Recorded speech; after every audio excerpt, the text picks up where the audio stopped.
Welcome to Lagniappe, a program about events, issues, and people. I'm Corey Crow. I'm here today with folks from SYAA, the Strauss Youth Academy for the Arts, and we're talking SpongeBob. Now we have Scarlett Hitt, who's SpongeBob, Megan Wilkins, and Taylor Michel's with us today.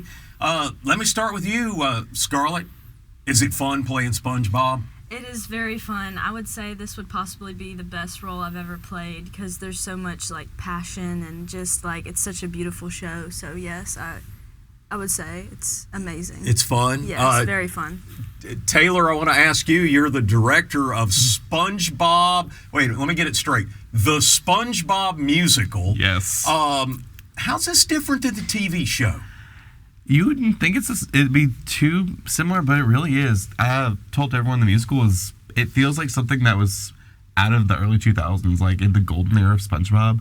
This feels like something that would have existed back then that has now been adapted for today's audience. I sat down and was looking through the music for SpongeBob, and it's like everybody, a who's who, almost everybody you can think of has written a song for SpongeBob the Musical. Who are some of the artists that contributed to this thing? So one of the really cool things about the SpongeBob Musical is that all the music genres that are in the show, because of all these different artists. So we've got a song by David Bowie, there's a country song by Lady A, Yolanda Adams did a gospel song, Plain White T's has a song, John Legend, T.I. wrote a rap for Plankton.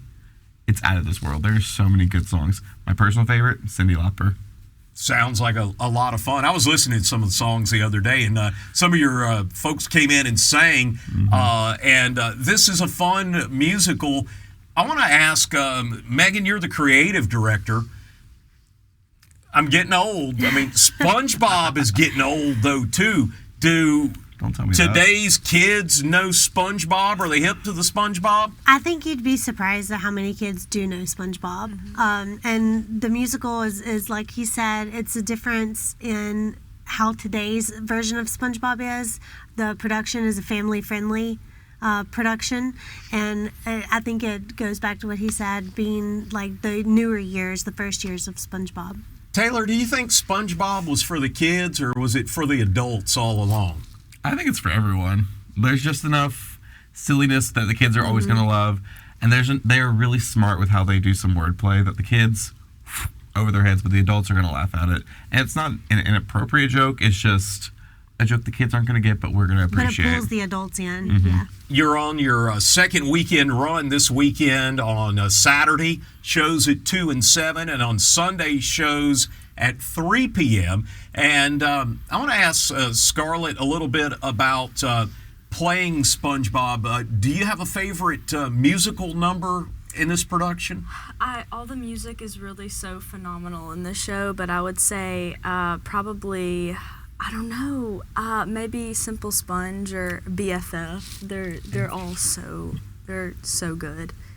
I want to know a little bit about your costume here. I know SpongeBob the cartoon, but how do you turn Scarlett into SpongeBob, Megan? That was fun. So I had the honor of costuming the show.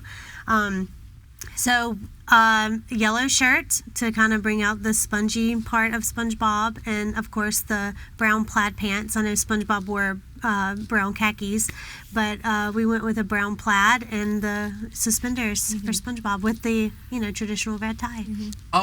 Taylor, tell me a little bit about the selection of SpongeBob. What brought this one to the front, and y'all decided we got to do SpongeBob?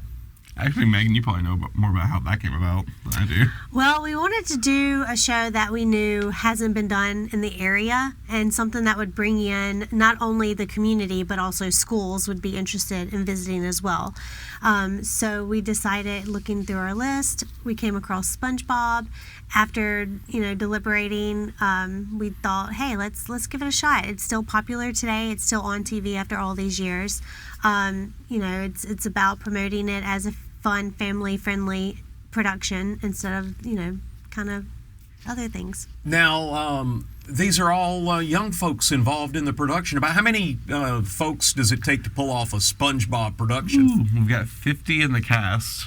Just 50 in the cast, and there's probably a dozen more helping with ushering, running sound, running lights, calling the show.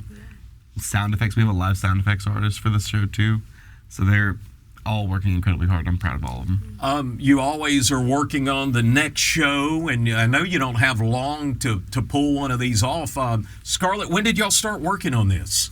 When did we start working on this event? Right after New Year's. Yeah, we auditioned right before Christmas, and we hit the ground running that first Monday after New Year's. Yeah, beginning of January. So far, you've done some school shows and shows with live audiences. What's the reaction been to SpongeBob?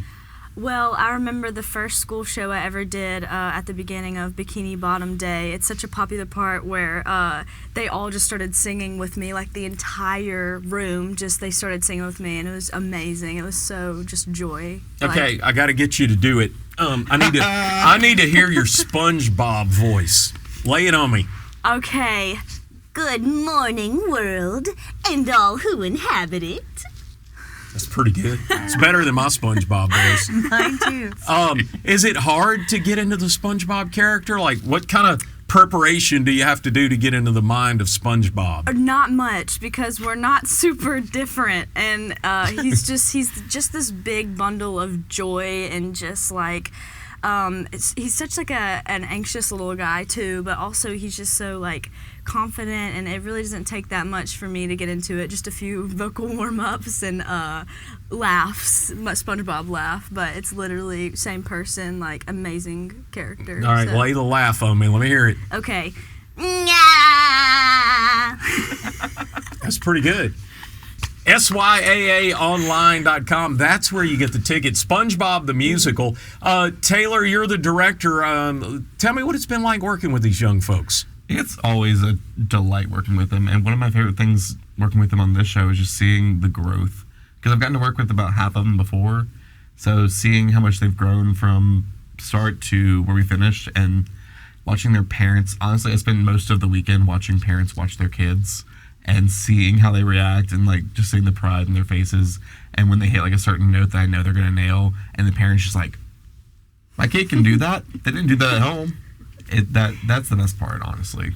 Megan, for folks to find out more about what's going on at SYAA and maybe to come to the show, get tickets, what do they do? They can visit our Facebook page at Strauss Youth Academy for the Arts. That's where all of our information is posted. And then to purchase tickets, they can go to syaaonline.com/tickets.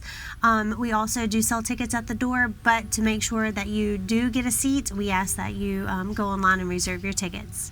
SYAA, the production of the SpongeBob Musical, again, Saturday, March the 7th at 2 and 7 p.m., Sunday, a Sunday matinee at 3 p.m. on the 8th. Find out more at syaaonline.com or visit our website at kedm.org.